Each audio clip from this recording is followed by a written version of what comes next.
All right, Ramona, back with me again in Yep. under unique circumstances, but I'm glad you're safe and doing well, and seems like you're having a good time. So let's start off with where you're at right now and why you are there, and why you are not at the UFC Academy.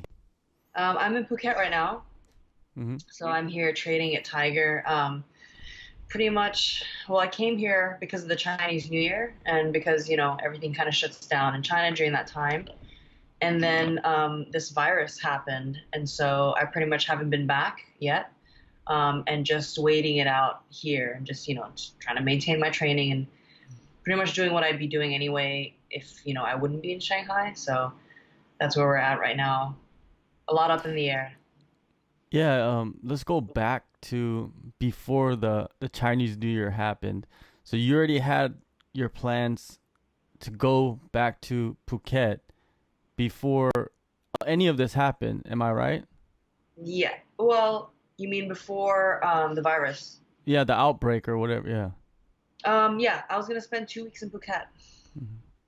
That was So the plan. it was like unique timing for you to like leave the country when you did before they kind of limited travel out of the country. Yeah, yeah, yeah. It was sort of the same for a lot of other people as well, especially the PI staff and people who aren't from China and weren't at home, like my teammates.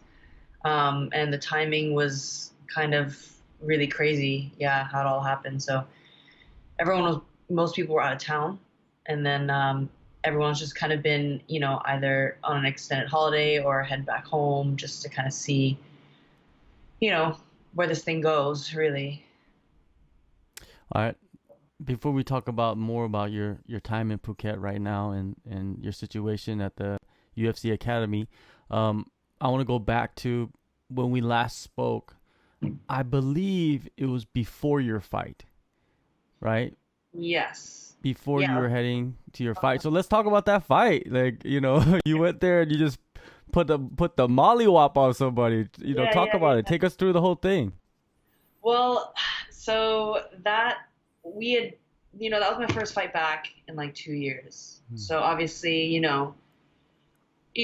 can't help but think about like ring rust and like whether the layoffs, like how much it's affected you, but knowing also full well that I've improved so much since my last fight, and with the resources that I have available to me now, and knowing I have the tools, and it was just really a matter of execution and whether or not that would happen, whether or not the nerves would get to me, whether or not I'd be dwarfed by the moment. And Yeah, so a lot of things were going on in my mind, but I think because of the resources that we have available, because of our program, and because I knew that I prepared really well, that really gave me a lot of confidence. And I think I also talked a lot about that in our last session together. And we prepared for a 3 round war, because it wasn't going to be an easy fight. This girl was a pretty good high level striker from what I saw. Her ground wasn't great, but she's super aggressive and just, she'll pretty much like do whatever it takes.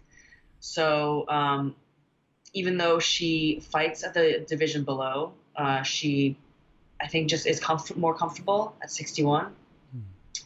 And the morning of the fight, we have this shakeout where we do like a kind of really light workout before, just to go over game plan stuff, just to get a sweat going, especially because, we just cut weight and we just refueled, and more of like a confidence booster type of thing.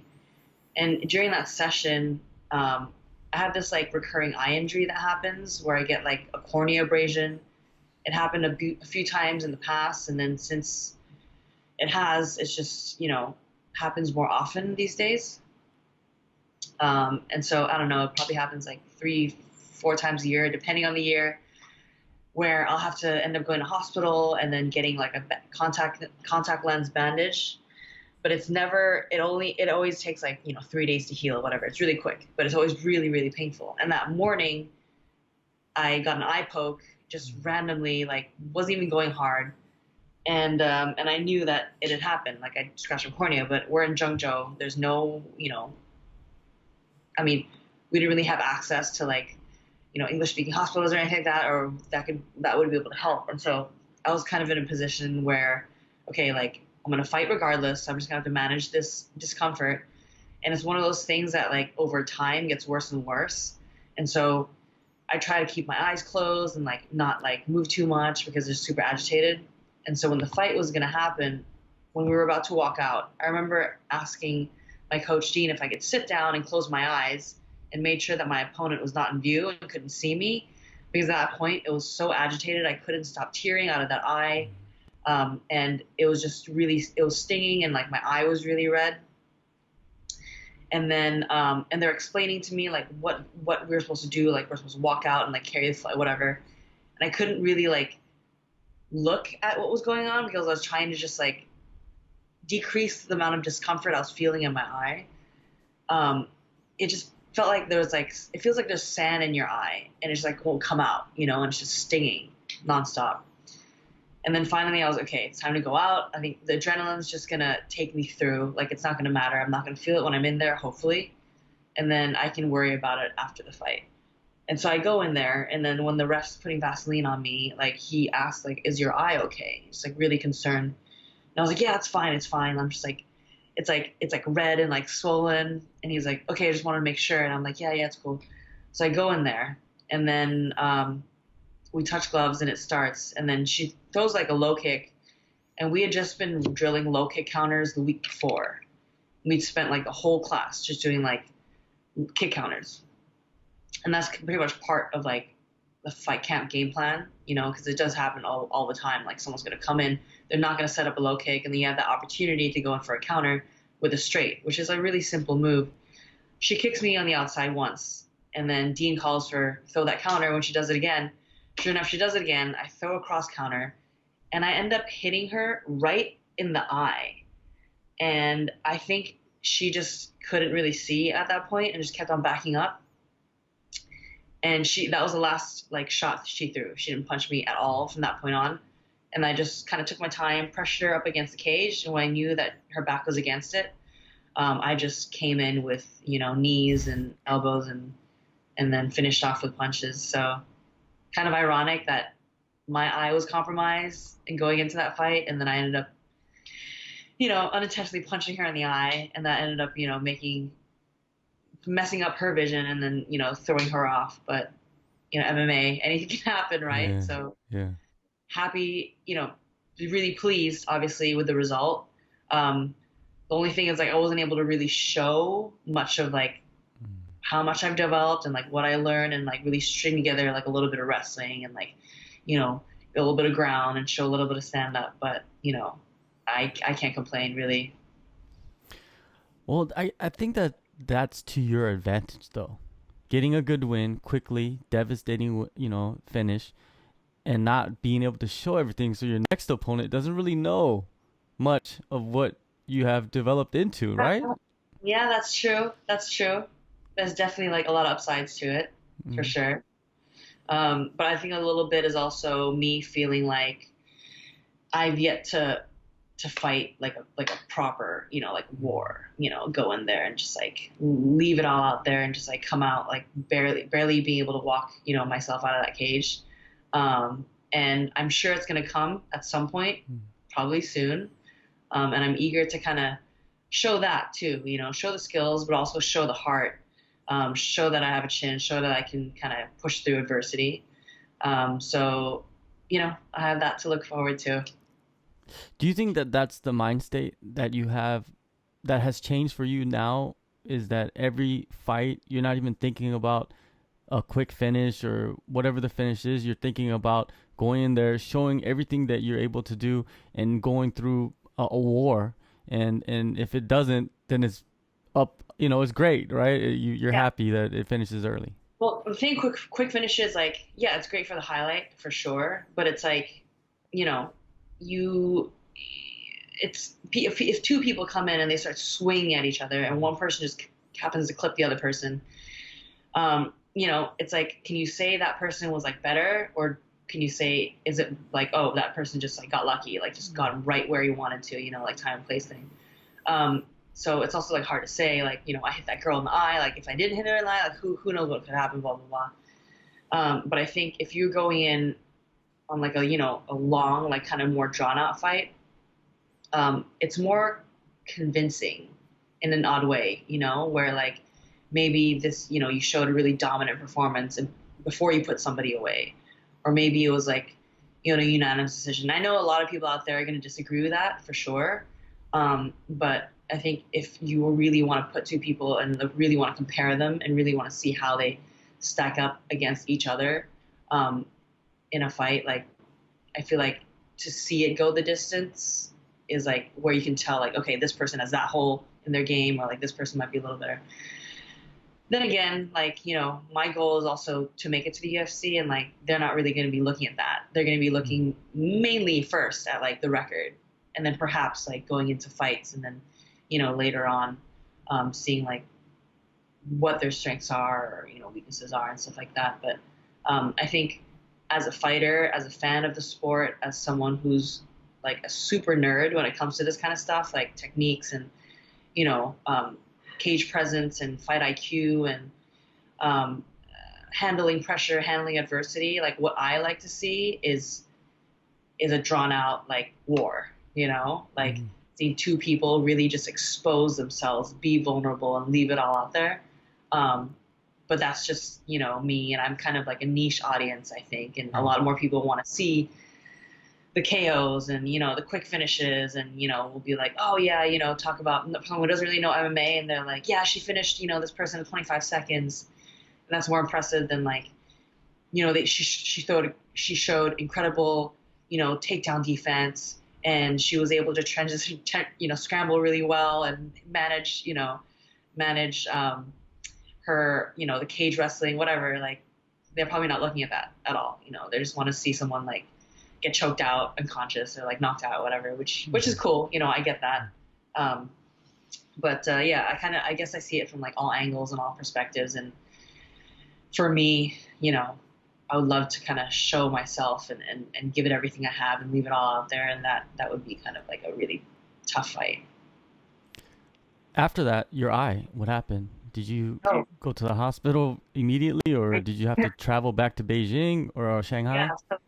So what happened was so adrenaline was going, I was fine in the cage. And then at the backstage interview, the post-fight interview, I remember I was trying to speak to this girl, but I kept on like, my eye was it was like so agitated. I couldn't stop tearing out of it. And she was like, you're so emotional right now. I was like, no, actually, I was like, I did shed like a couple tears in the cage, but like, I swear to God, right now, my eye is just like in so much pain right now. It's just so uncomfortable. Like I'm having so much trouble just like trying to look at you. And I kept on like dabbing with like a tissue. And afterwards I go backstage and I just straight up can't even open my eyes. Like not even the other one. Because if I open the other one, the one that's like injured, like gets agitated. And so I'm sitting there, and I know that when this injury happens, all I need is like a medical grade contact lens that you can't just get at any store. It's sort of like a prescription type of thing. But I was kind of sure that they wouldn't have it there in Zhengzhou, or I wouldn't be able to have access to it at that time. It was like on a Friday at like freaking 6 p.m. or something. And even in China, it was like, or even in Shanghai, it was kind of difficult to get. And places like Phuket or Hong Kong, I have to go to the hospital to actually get it. And so I was like so desperate. I was like, okay, I told my friend like, yo, can you get me just a regular pair of contact lenses with no prescription? And she was like, what color do you want? I was like, I don't give a shit. What color. Get me one. I was like, maybe it'll work. Because in theory, it's just something to cover the eye so that the abrasion or the scratch doesn't like come into contact with my eyelid. So she like orders them, they get sent over. Thank God for, China being efficient with that. And so I put it in, and then it's like instant relief. So it worked. The problem with a regular contact is you can't leave it in overnight. So the medical contact, you can leave it in for a few days. And so my physio, who like happened to get his hands on one in Shanghai, was like, well, I would advise you to come back tonight so that you can like grab it. I'll get someone to leave it in your room, because My original fight was scheduled for the next day, but we didn't want to risk an infection maybe happening because I had, regular contacts on and then didn't have the right medication and the eye drops and stuff, blah, blah, blah. So I ended up having to book a flight separate that night to then fly back to Shanghai to like go get that sorted. So it was almost like the fight happened, but there's so much like before and after with like this eye thing that I couldn't fully like, I don't know, process at the time until like way later. So kind of like a bizarre little unique fight experience for me. But I mean, I'm glad it worked out. It was like that would have, because I had a great camp, like injuries here and there, but nothing that was really stopping me from training. And every fight camp, you always have that one thing that fucks you up. Like whether it happens early in the fight camp or happens like freaking fight week, like something's going to go wrong. And so it's almost like that was the thing. And so I was kind of, when it was happening, I was like, okay, this is the thing. So I'm not going to have any bad luck when it like comes to like, before I walk out or like whatever like that. And then I'm like, well, if that's what it costs to like go in there and get that win, then small price to pay. But yeah, it was crazy how that happened. And I kind of really had to just have the mentality of like not letting it bother me. And my coach, Dean, knew that what kind of had a good idea what had happened because it actually happened 2 weeks before. And he didn't want to make a big deal out of it because he didn't want my confidence to be affected by his sort of coming up to me and being like, hey, are you okay? And, that whole like your mindset is like so where it's at is so critical at that point where you just really pretty much have to like place yourself in a frame of mind where just like, oh, scratch on my eye, whatever, like I'll be fine. Or like whatever else happens, like I'll be fine. I just have to get through this fight and it'll hold up and all the adrenaline's gonna keep the pain at bay. And then after that, I can handle it. I can figure it out. And so that's kind of, what had to happen. You go back, you get your eyes situated, get it, getting taken care of. You go home. The 6 months is over at that point, right? Mm-hmm. The 6 months. Yes. Yes. Experience. So now you have to go back to the combine. You go through the combine again. Talk about going through that experience again with, some of your the people from last season? Is that what you would call it? Yeah. Yeah. Yeah. Some of the people from last season. And you got new people coming in, trying out for a spot. Did you feel like it was easier for you in many aspects, or was it just as tough? It was different. I wouldn't say any of the challenges were easier because, we still had to, they're still just as difficult, like, in terms of effort, having to put forth the effort. But I think definitely in like anxiety and sort of like, nerves, it was less because, first of all, we had already done it before. And then second of all, they were also going to take into consideration what we've been able to show in the past 6 months as well, that they possibly, I don't know this for a fact, but this is just kind of my assumption that they possibly weigh higher, your training attitude, the potential that you show, and your ability to grow and to progress, through their program. So it wasn't like everyone was confident being like, oh, I don't have to put effort into this. It was more like, now there are going to be new people coming in. Like I need to really show up, now that I know what it's going to be like. And the week prior to the combine, we were kind of doing these like mock tests as well, just like as a refresher. So then it becomes like, well, we've been through it before, so we have no excuse to not like ace it, so there was a little bit of that different pressure. So yeah, it just made the experience different. But everyone was still kind of like knew that it was going to affect as well the decisions of the coaches and whether or not they wanted you to continue. So, there's still a lot of emphasis placed on it. But I actually got a fever on the second day of the combine, and had to sit out of it. And I think it was more from like all the excitement in the day before the first day of the combine and just pushing really, really hard. I think it was like the wrestling one where I remember I was like, it was like as many takedowns as you can, like a 30-second span. And I remember getting so dizzy and I was like so out of breath, like just redlining. And like I kind of just didn't feel great after that. I don't know if I maybe just didn't recover. And then there's just a lot of excitement, obviously. And I think I just had some kind of like nervous system dump or something like that. And I just like got a fever. Like not a flu, not like a sore throat, runny nose, none of that. Is just straight fever. And I was super uncomfortable that day. Like kind of wanted to come in, but I just had nothing in me. And then they're like, just stay home. Like don't come in, just rest. And I ended up like sleeping all day. And then the next day I was like totally fine. It was so annoying. But it is what it is.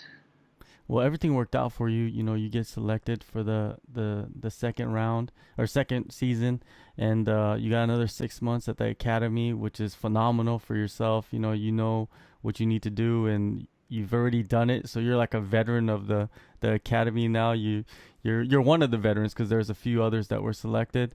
Now, getting started again. You I think maybe a couple like how many months until like this point since you've been Since selected? so that was beginning of December. So like Okay, 2 months. yeah, about two. Okay, so 2 months you're in. You go to Phuket. This outbreak. Did you hear anything before you left Shanghai about some kind of virus outbreak or anything like that? Because there's so much stuff. You probably see it too online. It's just like, what is the Yeah. truth? Actually, I didn't hear it from like people in China. It was more like, people talking about it more in like mainstream, media and stuff like, that was like in English. And at the time, there were like no deaths yet. So I guess it wasn't super serious. And so it was just kind of like, oh, there's a flu going around and it's super contagious in Wuhan. At the time, I had no idea where Wuhan was even. Nobody did. Yeah, I know now. I know that it's like kind of like close to Zhengzhou. It's like, Yeah. 2 hours east of Shanghai by plane. But it wasn't a thing then. Like I don't remember actually having any conversations with anyone about it. It was something that like popped up, and then um, yeah, and then I remember, well, my friends a whole group of my friends had actually visited Shanghai the weekend before I left. And then at the time, yeah, it was so safe to come, be flying around. And then when I was leaving, that's when people, you get to the airport and like everyone's wearing masks. And then you're like, okay, it's getting kind of serious. Maybe people are getting concerned. And that wasn't until the 2 weeks I was in Phuket that things just like exploded and became this like huge thing. And then after my 2 weeks in Phuket, when I was headed back to Hong Kong, it was kind of crazy, how many precautions people were taking, and then now people are dying, and then like reported cases and things. And then that's when a lot of like, our internal like kind of group chats at the PI with notices saying, guys, make sure you're always washing your hands, like all these like hygiene stuff, and then, pushing back our start date. And then, kind of pushing it back, like, we'll let you know if there are further updates, make sure you're checking your temperature and things like that. And then, my plan was to stay home for a week and then head back to Shanghai. But because the date was pushed back, I was like, well, they said 2 weeks at the time, extended. And then I kind of, everyone kind of knew that it was going to be longer than that because it wasn't really getting any better before it got worse. So yeah, I was basically like, okay, I'll go to Phuket. I'll probably be there for a month at least. It's looking like, and sure enough, that's what it's kind of looking like. I'll be here I would have been here for a month since coming 2 weeks ago. What is the is everything suspended indefinitely? Like you guys have no idea when you guys are gonna go back? Because I've seen that almost your whole like a lot of your team and the coaches are in Phuket right now, right? Not a lot. Like, one of our coaches, and then maybe 4 people, 5 people. Yeah. So not many. I think actually a few more are coming, planning on coming in the next week. But I think just, besides like the PI, like this would be the spot to kind of Mm. continue with the training. I feel like, with the program that they have here and the classes they have available, it kind of beats anyone training at their hometown gym, with the exposure that you get, like the number of training partners and the variety and things like that, and the level. But I was here before I went to Shanghai, and so if I had never even gone to Shanghai in the first place, I'd still be here. So that was kind of a no-brainer for me. And I'm not really in a position in my career where I can take that much time off, and just kind of hang around at home and like, even though I'd love to like spend time with my family and like I that's something that I haven't done so much of, which is why I went back for that 1 week.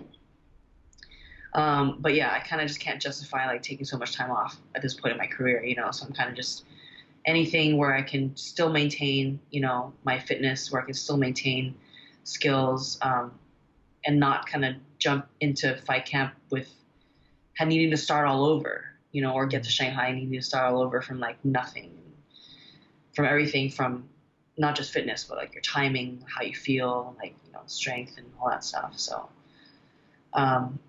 yeah, I think this will be kind of like the place where most of my teammates probably are going to want to come to wait it out, because no one knows how long it's going to be, honestly. And the PI is just going to be shut, I think, until we're notified, otherwise, that it's safe to head back, I think.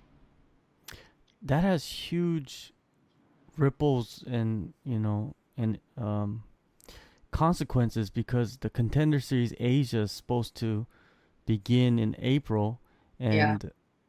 and and the PI shut down, and it's supposed to be at the PI, Yeah. and if people are not getting ready for their fights, if the PI is not open to kind of be running before that even starts, um, man, have you heard anything like about the effects of this with the PI and the Contender Series and everything?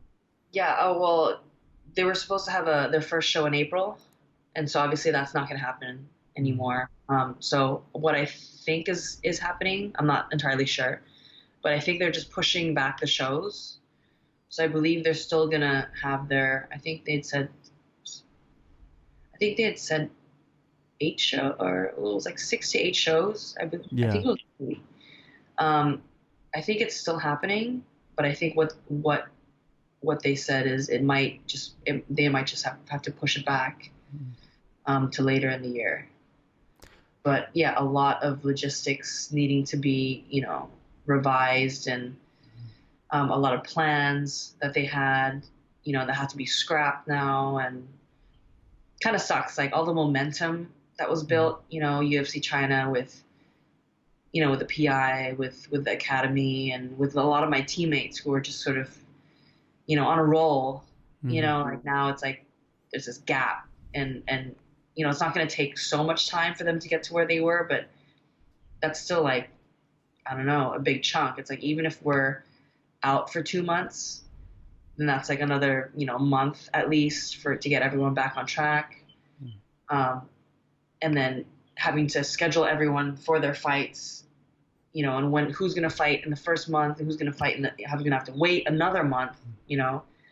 So you're looking at like 2, 3 for some people, possibly like a 4 month delay, and like, trying to get that fight opportunity, which is frustrating, definitely.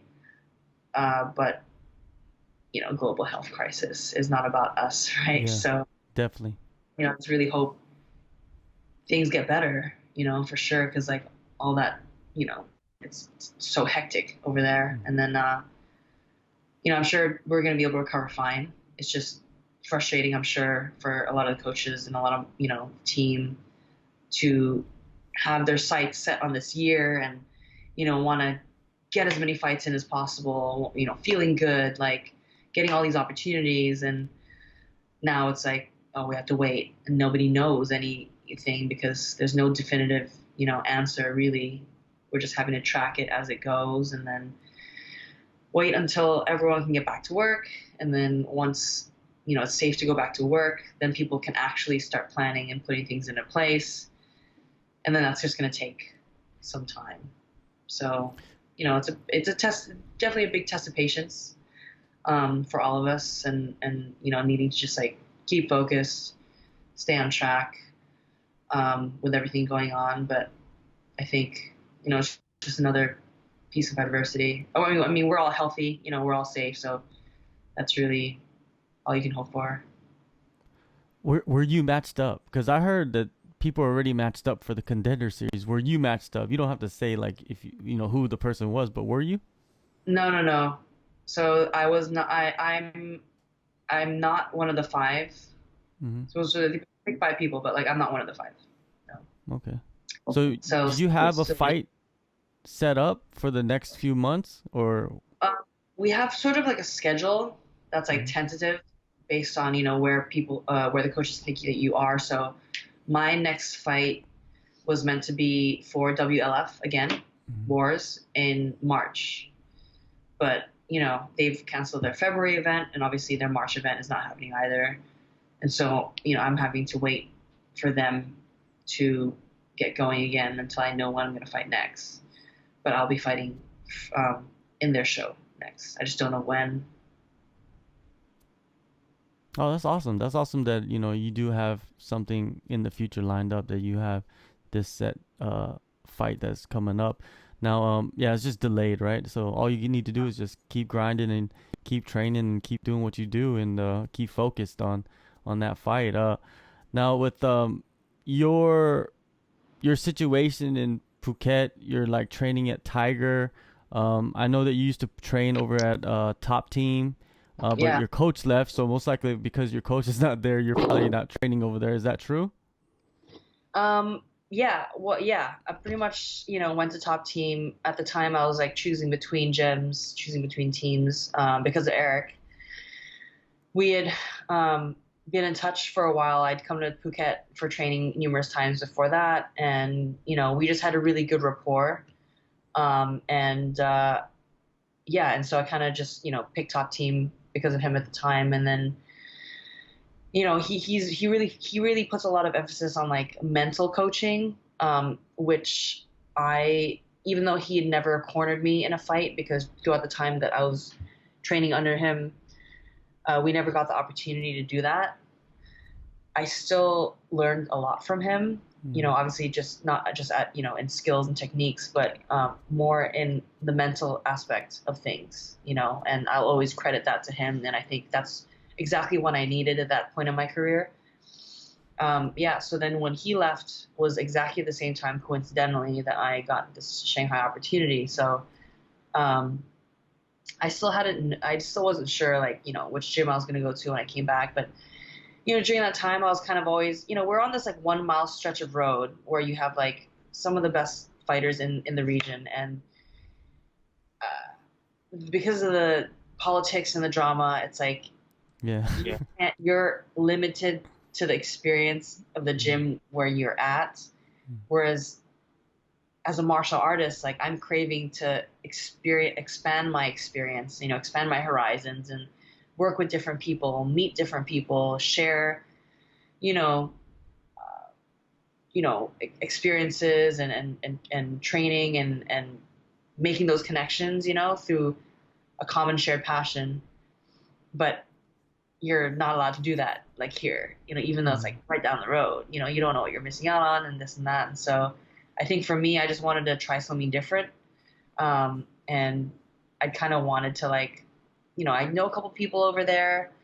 I always wanted to like, try it out and then just kind of get to experience a little bit of both, right? And so I wouldn't be like, oh yeah, I love Phuket, and they're like, oh, did you get to try the different gyms? And I'm like, no, just the one.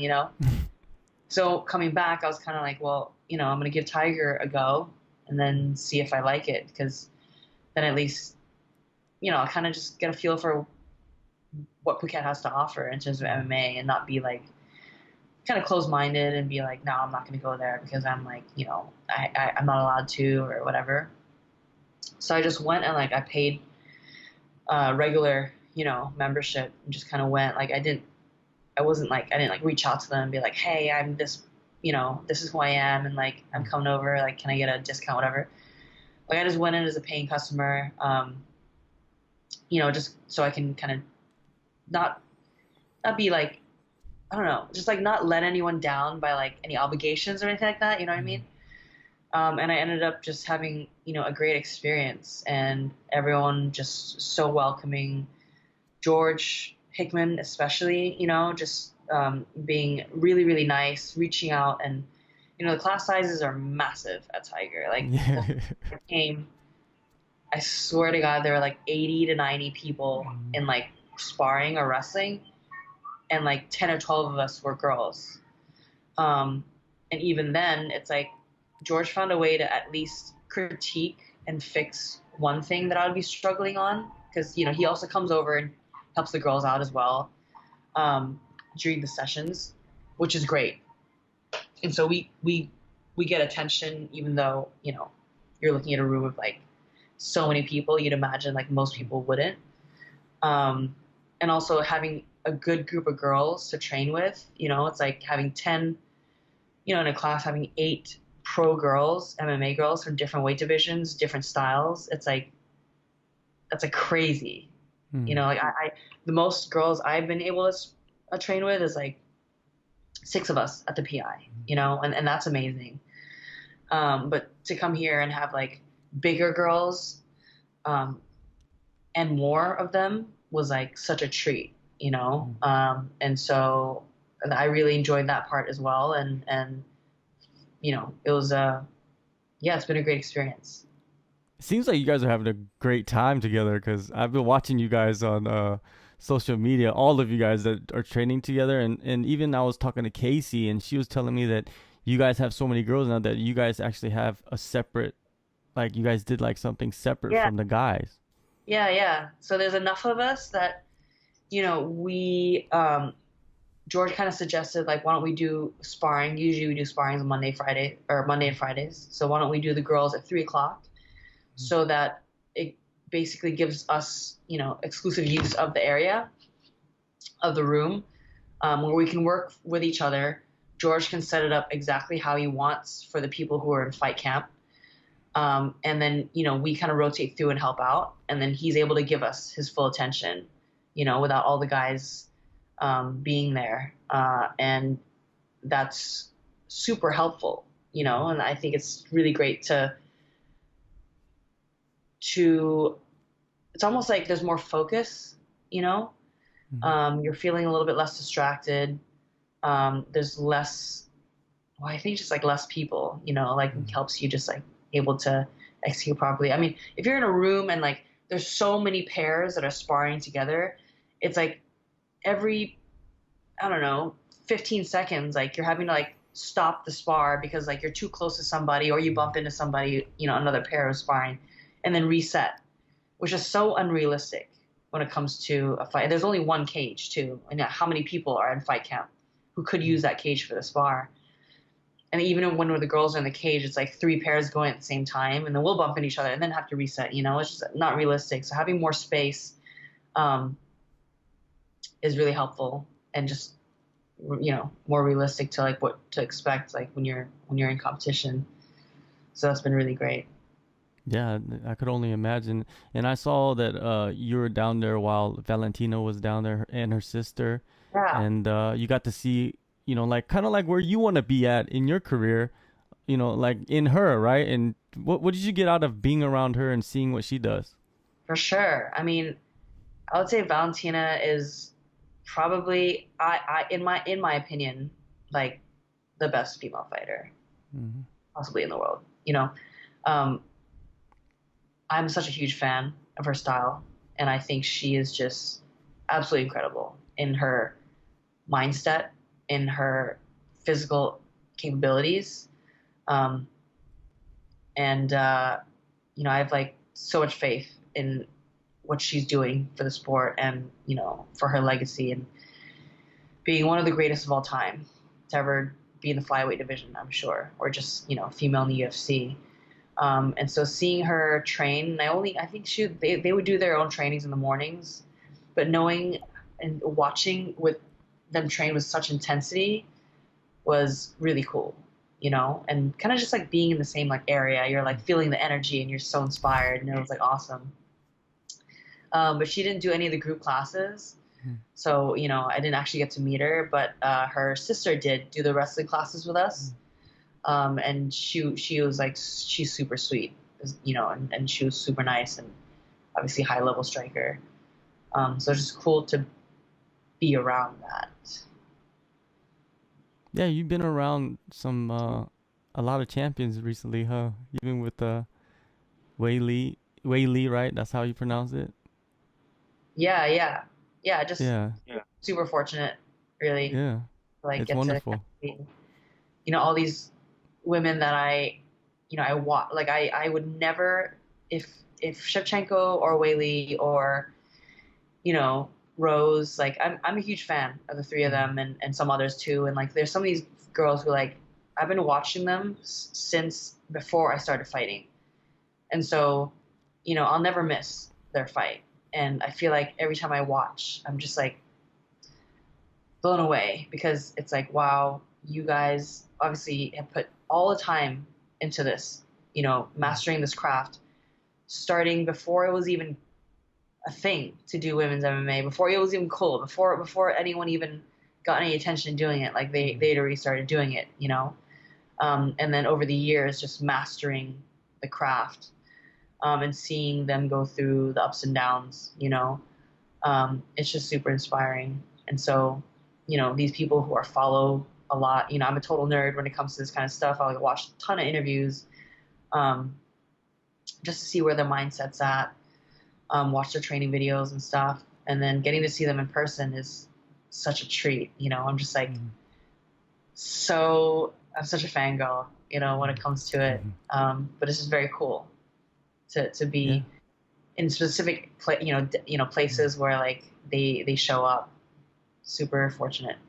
Yeah, the energy, and that's how it always happens. It's like one day or a long time ago, one day Valentino was next to one of the people that she looked up to, and then Sure. now she's in that position, and everybody goes through that. It's like the evolution of being a fighter. You're always in you're it's evolution. You start out as this, and you become what you become later on. And yeah, it's fun to just chat with you and see and catch up with you and see what you're doing. And yeah, you're doing it big. I like it. And I enjoy the journey, because it's never like, what do you what do you call it, chocolates and whatever. It's never like that, right? There's always something, there's always an obstacle, but you seem to be good at overcoming these obstacles. Thank you so Yeah, much for the time.